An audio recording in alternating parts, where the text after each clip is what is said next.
This is Dr. Kim, licensed clinical psychologist and host of Love to Heal. Today we have an amazingly special guest, and I say that often, but I really, truly mean it today. Today we have an acclaimed yogi, law of attraction expert, and he goes by Master Shri Akarshana. Thank you so much for being here today. Thank you for having me here. It's It's a pleasure. amazing. I know I've seen your work on TikTok, and of course, you have a major, major following on YouTube with all of your teachings. And you actually have an incredible story too. And I wanted to see if we can touch on that just a little bit of how you became an entrepreneur and how you were led to this purpose. Okay, so my father was an entrepreneur. I was never very academic, and so it was very natural for me to drop out and then start my first venture. And that was when I was 21. And so I went into it was restaurant business. It wasn't really having much purpose in it, but just survival to make money to live. And going down the journey was trying to, like everybody comes to that point where they ask, what is our reason for being here? What's the higher purpose? So why do we do what we do? And all these questions started happening. When I started to make very good money, and I started to question, is really life about money? And so Mm. that is what brought me onto a slightly different journey. And I started getting into a lot of charity work. I set up my nonprofit organization when I was 25, 26. And we set up our orphanage, our school out in Kenya. And we've been going out every single year since then.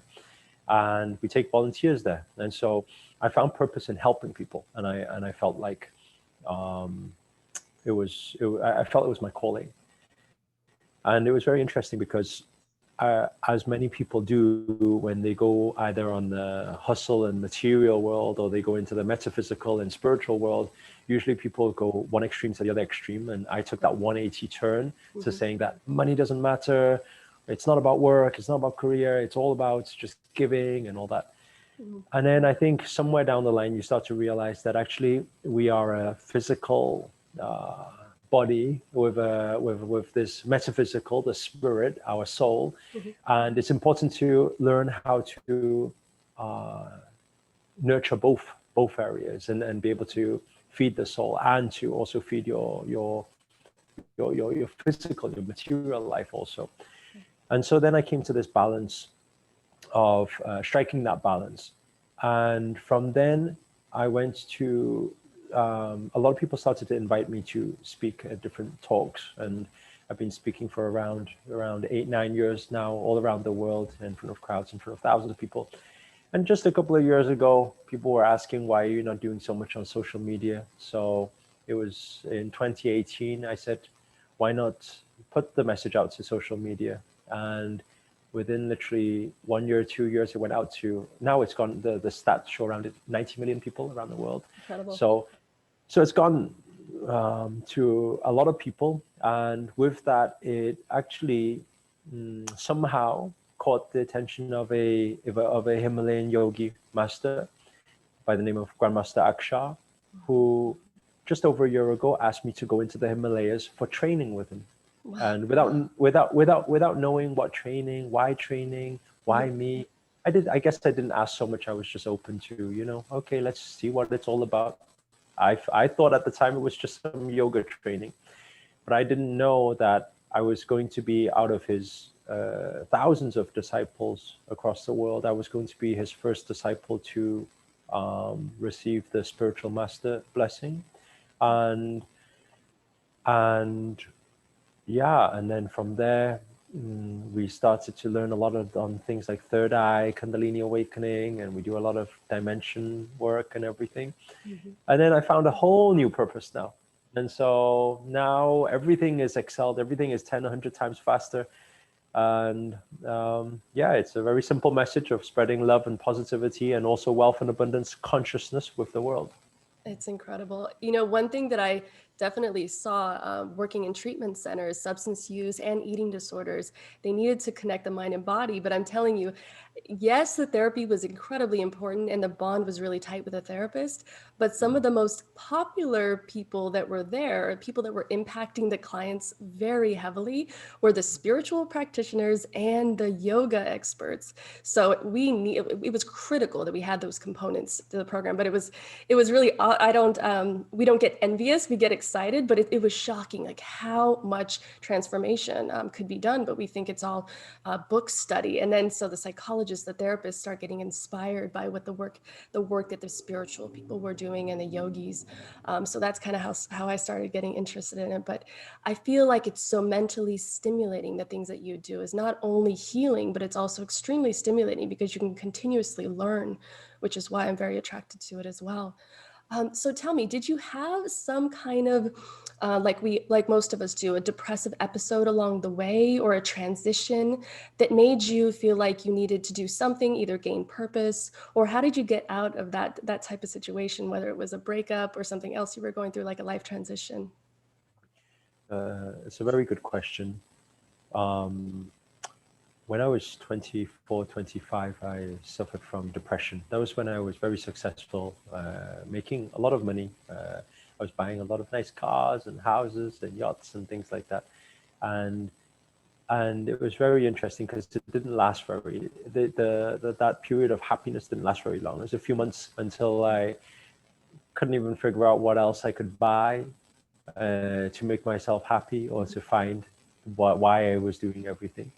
And so I used to get into my car every day, and I used to ask for whoever it was to mm, to take me away, and because I didn't have the guts to do it myself. And I think sometimes, and I remember there was one time I was sitting with a good friend of mine out. We were on a trip. Uh, to another country to see a friend, and we were sitting poolside, and he said to me, he said, "You've achieved so much." He said, "We're still in university, just graduating, and you've already made all this." And I said to him, I said, Chen, Pete, I said, um, actually, I don't want to be here anymore. And then they were really shocked when they heard that, because they thought, well, you want to go home? And I said, no, actually, like life. And they said, what do you mean? And I said, there's no purpose to it. I said that you make money, you work so hard, you make money, you buy everything, and what else? There's nothing else to it. And it was interesting because somebody at that time had asked me to go to a trip, a volunteer trip in Kenya, and I said no at the time, because I said, why on earth would I want to do that? Then my friend said to me that evening, when I told them that somebody asked me to go to Kenya, they said, don't go, it's very dangerous out there. And it's very interesting how the universe connects things, because at that time I said, it's dangerous. And I called Lisa up and I said, Lisa, I'll come with you. Like, the mind was so messed up. It was thinking that I just I want gotten rid of somehow. And then when I went out there, what did I see? I seen kids, no food, no clothes, no education, not even a language, and no parents. And they're running around the fields, and just with the biggest smiles I've ever seen in my life. I burst into tears. And I said, I started questioning everything. How come it seems like I have everything, they have nothing? But why are they smiling? They're laughing. And why am I upset? What's going on? So it gave me a whole new perspective. And that's where the whole charity mission and the finding purpose in helping people, that all came along. It's incredible. I imagine you've done a lot of work with people that have had major injuries, major life transitions, lost careers, potentially Mm, struggle with eating disorders, substance use, all of that. And I am quite aware of how much that work can really transform people because of the mind-body connection, and also because it empowers people and it lifts their spirit, their confidence. Do you have any experience working with people that have had divorce or breakups or an yes. eating disorder, something clinical where you felt like this, I didn't even think I could take this person to the next level, but I really did? Yes, of course. We get many of them. Every day we get many of them. I imagine. I'd imagine. And why do you think it's so important for people too? Because a lot of times people don't understand the importance of actually practicing yoga for healing, mental and physiological healing. what are some of the big take homes that people need to realize of why it's important and why it can heal something as severe as clinical depression, where someone is actually passively suicidal, meaning they were wishing they're gone, like we were talking about earlier, wishing they were somewhere else? Why do you think it can, with something so clinical and so severe, be so impactful? Well, yoga, the word yoga means unity. And unity is not just bringing people together in the practice, it is actually bringing you back into oneness with everything around you. I think that a lot of the time, people, when they're stuck in different situations, they feel like they're alone. I mean, I was going through depression as well. I felt like I was alone. When people try to talk me out of it and say, no, you've got everything, I'm like, you don't understand. Almost like everything is separate. But I think when you come to this understanding of oneness, is saying that actually everywhere around the world, there's so many people going through things that are similar to you and things that are much worse than you also. And when you start to understand that actually the world is full of this, but at the same time, both exist, the yin, the yang, we live in this world of duality. So while positive is happening, negative is happening, but negative, we don't look as bad. In our practice, we say negative is not bad because negative is also something that guides us. For example, we're having this conversation today, and it's because you, I'm sure, have gone through certain things in life, and then it comes to this awakening moment where you say, actually, I know I have something to offer to people, and the reason behind it is because you've been through something, and you know, and maybe you've gotten out of it, and you've got that gift now. And Absolutely. so when we say every challenge is a blessing in disguise, it pushes us, it guides us. Even in a relationship, we can be in a relationship and we can say, oh, it's going through the worst thing ever. And in moments of those times, it's tough, for sure it's tough. Because what do we say? We say words like, I can't live without this person, right? But then is it true that that person leaves and then you'll start dying? Actually, it's not, because that person leaving will not affect your health. You will not start dying, Mhm. but it's all perspective. But when we understand that we are not apart, we're not separate from nature. Just like people think, okay, they think you are whole by yourself. Actually, it's not by yourself. Because if I was to ask, I say, where is your breathing apparatus? People will say, oh, breathing apparatus is here, it's my lungs. I say, no, it's hanging outside. It grows. It's hanging outside because if we cut all the trees down, guess what? You're not living. So what does this mean? You are one with everything. And when we are doing our yoga practice, what are we doing? We are purely just through breath work, through physical movement, through meditation. We are calming the mind because the mind can start thinking loads of doubts and loads of fears. And once it spirals, it keeps going. So instead, we're saying, no, let's focus on us in this moment. Number one, we're alive. Number two, we're breathing. Every of this is a blessing already because there's people dying out there right now.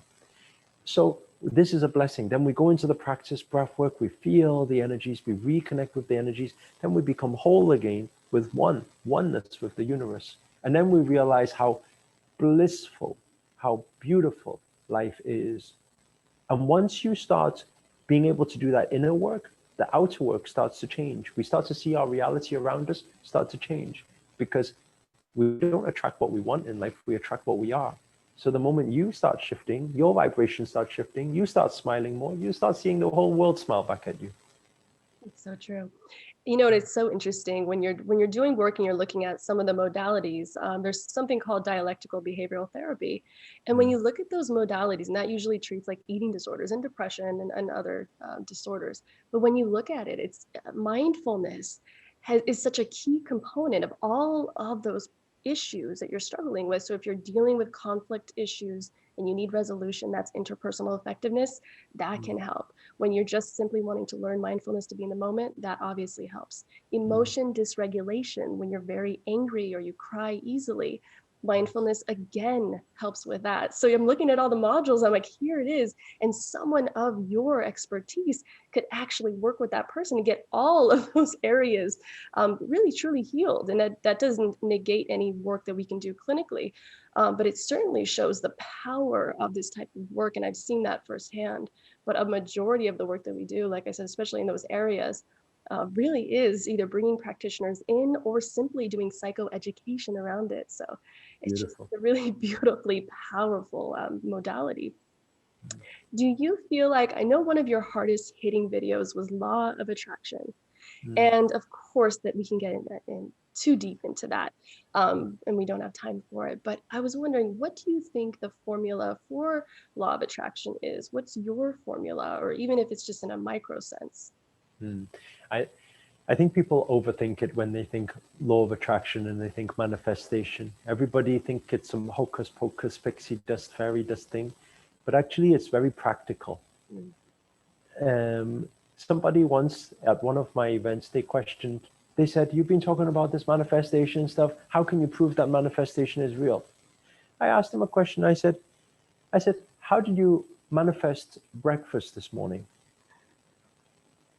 He looked at me and he said, "What are you talking about? I didn't manifest breakfast." I Mm. said, "Oh," I said, "But what do you mean you didn't manifest breakfast? I mean, what is manifestation to you?" He said, "Well, manifestation, like people talk about the visualization stuff, and then there's like thinking stuff, positive thinking stuff, you know."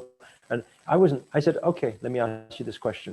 I said, "Okay, let's look at the process of, let's not use the word manifest because it's confusing you right now. Let's just use the word how you achieved or got the result of having your breakfast this morning." Okay, because I was getting a result. It was a very successful result. Okay, so I said, "Okay, so I'm guessing. Let me guess first. I guess the first thing you did was you thought about having breakfast. Did you think about it before you got the breakfast?" And he said, "Yes, I did. I did think about it." I said, "Okay, cool." The second thing is you must have had a desire, like something that really made you want it. Like it was emotional desire. If there wasn't we always say emotion is energy in motion. Without emotion, without desire, you won't take the action. So I'm guessing there was some sort of desire, like maybe a pleasure feeling towards having it. And he says, "Well, I guess so. I was hungry." I said, "Okay, cool, cool. That's enough to say you had a drive towards getting it." So you had that emotion, right? And I asked him a question while we were talking on this. I said, "Let me ask you this question." I said, did you ever learn in science that energy is everything and everything is energy?" And he says, "Yes, I did." And I said, "Okay, cool." I said, "Do you know what emotion is?" And he says, "Well, if you put it that way, then it's energy." I said, "Well, is it energy?" And he said, "Yes, it's energy." I said, "Did you learn in science how energy moves? It moves," he said, "in waves and vibrations." I said, "Okay, cool. So you created a wave, you created a vibration, somewhat, something happened." And he said, "Yes, okay." I said, "Okay, cool. So after you thought about it, after you applied some emotion to it, did you take some action? Like, did you order breakfast? Did you open your mouth and say something? Or did you walk and pour something into the bowl? Did you do something?" And he said, "Yes." And I said, "Okay, cool. So you got thought, you got feeling, you got action. Okay, now here comes the big one." Okay. I said, "When the breakfast presented itself in front of you," I said, "were you very open to receiving the breakfast? Or were you like, you know what? I'm doubtful this breakfast is going to be good for me. Or it might be poisonous." Were you doubtful or did you openly receive it? And he said, "I openly received it." I said, "That is law of attraction. You think about something, you feel it. When you feel it, you have a burning desire. Emotion is energy in motion. You take the motion, that's the action. You take action, then what happens? The thing presents itself. When it presents itself, what do? You openly receive that thing. That is law of attraction. That is powerful and succinct. Thank you. So basically, it's different language. So we always say thoughts create emotions, which create behaviors. Mm, And we take so long explaining what cognitive behavioral therapy is, CBT, but it's so simple in so many ways. But that is in essence what it is. The thoughts affect your emotions, which affect your behaviors, what you're going to that's do next. So that was a colorful narrative to break down exactly what that is. So it just shows we have different languages for the same exact thing, whether it's clinical or holistic, spiritual. But yeah, it just takes It that. is how we look at it from our side. Everything is linked. It's all the same. So when Mm, we have cognitive behavior, it's the same. Previously, you were talking about disorders and all of this. mhm. It's the same. It's the Because same. whenever people feel bad about something, or whether people fear something or doubt something, and then it spirals out of control, their mind is towards that. Now they're saying, "How do I move my mind out of that?" Well, if you just do a simple cognitive reframe, it shifts everything. Because when we understand our brain, it's very simple. I think the most important two parts, and I'm sure you're very familiar with this, is the hippocampus, the amygdala, which takes emotion and it stores it in short and long-term memory. So any traumas, anything can be released. Any even addictions can be released. How? We just reframe the situation, take the pain into pleasure, pleasure into pain, and suddenly you can go opposite direction. It's a great point. And actually, that's exactly why they have trauma informed yoga experts come in. So you just know what's happening physiologically, and you know that that can trigger certain traumas, and they know what to do with that to keep you in the moment. They're trauma informed, but I mean, it's pretty basic in essence, as long as you're being sensitive and attuned. So it makes a lot of sense that it's all the same thing, of course. Is there something that you feel like you're doing? Because a lot of people that are listening to this are struggling with things like transitions, potentially depressive episodes, breakups, or they're getting out of a depressive episode. Is there something that you do in the morning that you feel like could be really beneficial for other people listening right now? Is there a morning ritual you feel like they need to maybe potentially try out, or do you have a feeling about morning rituals? Mm. There, I mean, there's so many morning rituals we can share. I think the fundamental of all of them will start from breath work, for Mm, sure. We always say in our practice, breath is life. The first thing we do when we come into this world, the last thing we do before we leave, mm, it's all life. The more we breathe, the more life force energies we have in this moment, we'll be able to have that nowness. We'll be able to bring ourselves into this moment. A lot of the time when people are unhappy or upset, it's only because they are not here now. mm, Their mind is thinking of something that happened before, someone made them angry, but that was past. And they're living in past, they're not living in now. Or they are fearing, doubting future. What will happen tomorrow? What will they say? What if this happens? What if that happens? And then what happens is the moment you are in future, doubting future, you are being in the vibration of future, therefore you're creating more of that. mhm, So when we're thinking of the past mistakes, and that's why people, they usually have the repeat problems happening over and over, or they get into the same type of relationships over and over and ask question, why does it keep happening to me? Actually, once you change yourself, your whole reality changes. So instead of looking outwards and saying, why is this happening to me? We start taking the creator mindset. A very simple practice is starting, we do every morning, is starting with breath work. So all we need is a deep inhale into abdominal, a slow exhale out, all the way to the end, because it doesn't matter how upset you are. It doesn't matter how angry you are. It doesn't matter how fearful. It doesn't matter how upset you feel. If you take a very slow breath in all the way to the stomach area, and then you take a very slow breath out, there is no way, even after one breath, there's no way you can have the same upset or the same anger, because you will feel calmer, your mind will feel more clarity. So it's instantly calming the mind. The biggest problem when people are in certain depressions and things like that, they're thinking, why is my mind going like this? I'm thinking so much, how can I stop thinking? We cannot stop thinking by thinking to stop thinking. Like they always give that example. They say you can, if we say don't think of the purple elephant, suddenly we think of the purple elephant, and it's very hard to get rid of the elephant now. So we can't do it that way. When we want to calm the mind, when we want peace of mind, what do? We work on the dimmer switches. What's the dimmer switch? The breath. From breath, number one, inhale, exhale, calm the mind. So that's the first thing. Second thing will be eyes. You see, whenever people meditate, most meditations are done closed eyes. Why? When eyes are open, we are processing so much information every second. And we've already got chaos going on and we're processing even more. Why is this person dressed like that? Why is that happening? Why is it this? Why is that? And then it's even more. So it goes more overwhelmed. So we practice eyes, as eyes practice, eyes is closed. We breathe, inhale, exhale. Third thing, then we can go into physical. Move the body. Very simple. Some people say, how do you raise your vibrations? I say, turn your favorite music on and dance to it. I say, because after you do that, you cannot say after the dance, I'm still really upset. mhm. Actually, you would have shifted because your states have shifted. Your vibrations, your energy is moving. So third thing is physical practice. Then final thing, just practice. Being in the now. In meditation, in the now. And feel gratitude practices very good for rituals. Yeah. Because in the morning we think of everything we're grateful for, starting from life. Your heart beats over 100,000 times every day, and it doesn't ask you for anything. Be grateful for that. Be grateful for everything around you. Then what happens? It shifts your vibrations, then it shifts your reality.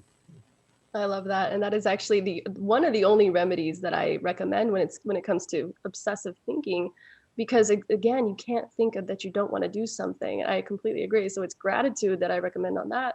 And then sometimes when they can't let go of an ex or something like that, then it seems that they need to do some kind of visualization. So sometimes they'll visualize like their ex in a certain house and they're saying hi to them or goodbye for now, wishing them well, things like that. I'm sure you're very privy to visualizations, but again, it's just a visualization or the gratitude to stop the obsessive thinking, because they're really in scarcity mode there and they feel like they need to control something, and sometimes doing nothing or at least being in the moment is the remedy, and they have to practice that and habituate to it, which is, it's tough, but it's completely rewarding. And I think that for people to understand, we are part of nature. Nature is our best indication to how our life is. Nature shows storms will happen, but storms never last forever. Pain is temporary. With time, everything heals. Our body naturally heals. We get a cut, it heals. Things heal through time. So sometimes people are like, why am I in pain? Well, you're in pain because something happened. It's normal. So sometimes people think, oh, there's something wrong with me. There's nothing wrong with you. When things happen, we're in a bit of pain. It's normal. We feel it. It's normal. We're human. We have emotions. So sometimes just coming to acceptance also and saying that time will pass by and things will move, energy will move. I love that. So with all the teachings that you do, I know you provide a lot of value. What really gets rewarded gets repeated. So I'm curious, what kind of things are rewarding for you at this moment? Is it travel? Are there things that you do to make sure you keep, obviously you do the yoga and all your other practices, but what excites you and what fills you up right now? So um, we are in different practice now. So it's since the mountains, um, we don't like one thing that happened when I went up into mountains. The first thing through the initiation, my master said, from today onwards, you are no longer manifesting for self. You are manifesting for universe.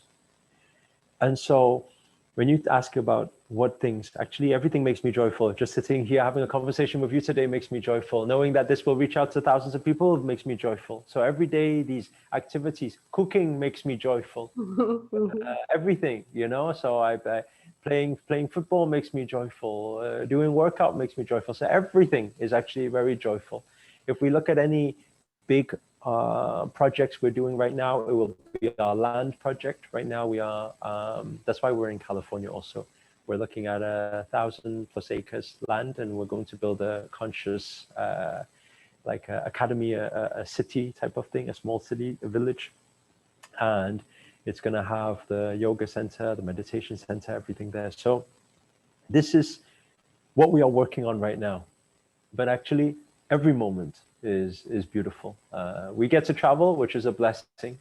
Even through these tough times, we just came back Mhm. from Dubai. Also, it's a blessing, and our message is very simple: is to also teach everybody to be joyful that way. Because when you're joyful that way, then you attract more things into your life.